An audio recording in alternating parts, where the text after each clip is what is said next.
halkani waa Somali Radio oo aad ka dhageysataan barta aanu internet ku leenahay somali.radio.ie oo magaalada Dublin ee dalkan Ireland. barnaamijkeena diinta maanta waxaan ku soo qaadan doonaa mu'tamaraadkii weynaa ee labaad ee dalkan Ireland ka qabsooma oo ay qabtaan jamciyadda Irshaad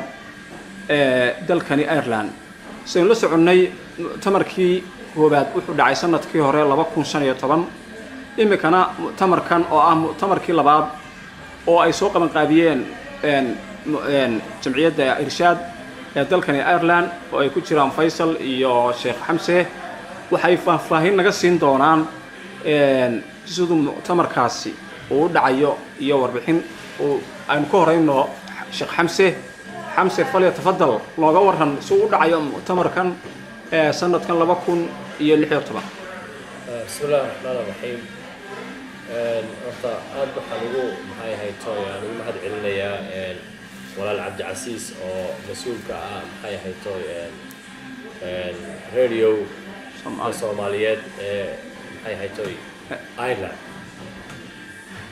مرات كا وحيرة هربعة يعني إن شاء الله الدعوة السلام بالعواتي يعني كشيء دونا كدبنا وحن وضافي دونا ولا الفيصل بان وضافي دونا إن شاء الله بالله الكريم. دعوة آيرلاند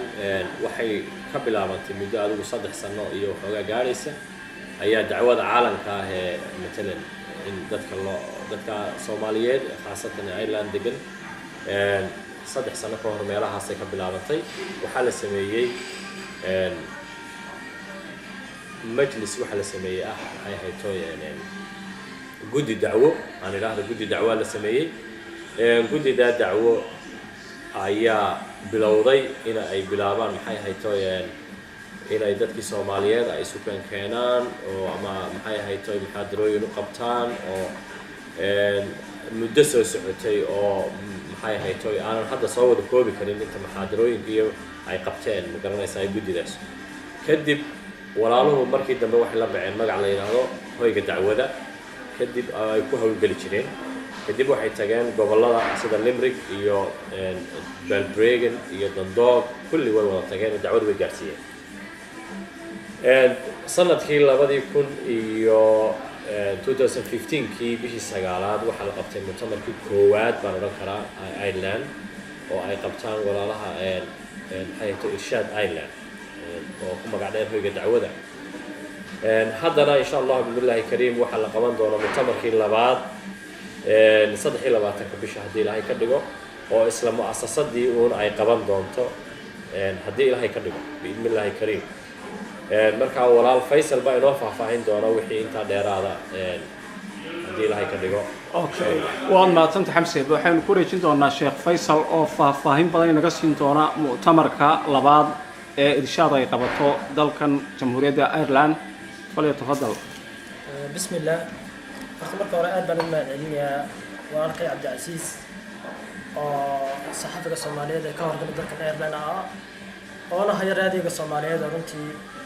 وقبل على دلكن ورفاه فيتا سبورتس كذا نقطة أما الدين تابع نقطة طيب سيدا بشيء سيدا جود بعد نقطة ماله بعد لقى أنا aad u soo gudbiya oo dadkii warka u soo gudbiya taasi dalka kaga tago aan soo gudbo hadda dacwadda macnaheedu qaabkan mu'tamaraadkan la qabtay iyo mu'tamarkan hadda aan soo foodahay bisha aan ku jirno 23keeda ee maalin Salaasaa ku soo beeray horta mu'tamaraadkani waxay ku soo bilaabeen marxalad ay qayb ay ka tahay ina culamadii iyo ducaadii Soomaaliyeed iyo bulshada ka caanka ah iyo bulshada Ireland isku xidho oo marxaladaas soo wax weey ku soo markaan ka soo gudbinay marxaladii oo ahayd oo ducaada ka joogta iska ardayda ah ay dadka marka hore wax soo gudbiyeen marxaladaas marka waxay noqotay inaan mu'tamar qabto mu'tamarkaas oo ay dadkii culamadoodii ducaadooda la kulmayaan ay u soo bandhigaan runtii mashaakiltooda iyo waxa ay haystaan ay ka wacyi gelinayaan ay talooyin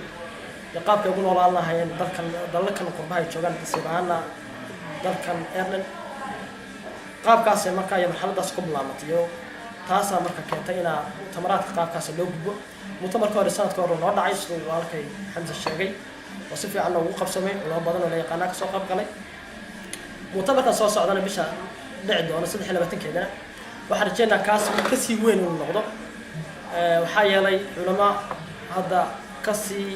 aan filayo iclaam ahaan kasii yar dheer inay ku jiraan sida sheekh maxamed idriis sheekh cabdiraxmaan abyad oo la wada yaqaano sheekh doctor cusmaan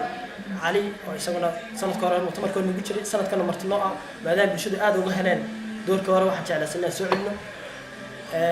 iyo anoo ka tegin sheekh maxamuud abu talxa oo ay aad u yaqaanaaneen mar walbana aad ay miidiyaha uga runtii uga taabicaanay ugala socdaan marka mutamarkan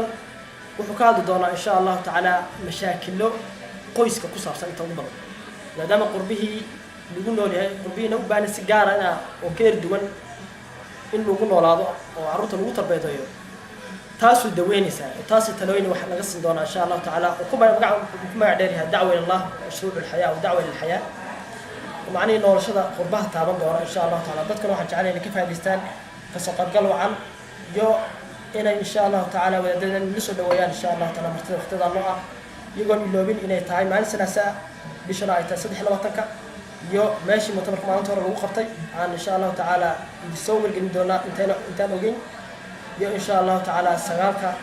9 aan iraado 10 subaxnimo ilaa 8 habeenimo kasoo qaybgal wacan assalaamu calaykum waraxmatullahi wabarakaatuh barnaamijkeena intaynaan dhammayn sheekh faysal iyo sheekh xamse waxaan jeclaan lahaa in aan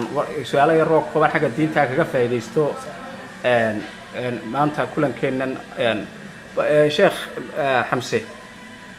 mutamarkii hore experience ahaan dad badan baa idin yimid muxuu kaga duwanaanayaa kii hore kani oo dadka iyo mujtamaca Soomaaliyeed aad u sheegi lahaydeen bismillaah rahmaan rahiim xamse kayga experience ahaan macnihii mutamarkii hore aan qabanay runtii isaga laftiisa ma uusan yarayn mutamar weyn oo dad badan oo ka soo qayb galeen kan dambena waxaan rajaynayaa inay ka badaan waayo mutamarkii ugu horeeyay aanu qabanaabay ahaydoo dee waad iska garanaysaa marka wax la bilow ay iska yihiin waxoogaa maaragtay waxbaa dhaliila iska jira sida maaragtay mikrofoonada oo kale ama sound systemka oo kale hadday noqoto meelihii ciyaarka lagu hayn lahaa oo kale marka laakiin kan dambe maanta aad baan u sii diyaarinay oo meelihii ciyaarka lagu hayn lahaa waxay ku ciyaari lahaayeen oo kale waan u sii diyaarinay sound systemkii oo kale maxay tahay baad ab baanu haynaa fara badan oo sound systemkii lacag fara badanna maasha allah way gashay wuuna fiican yahay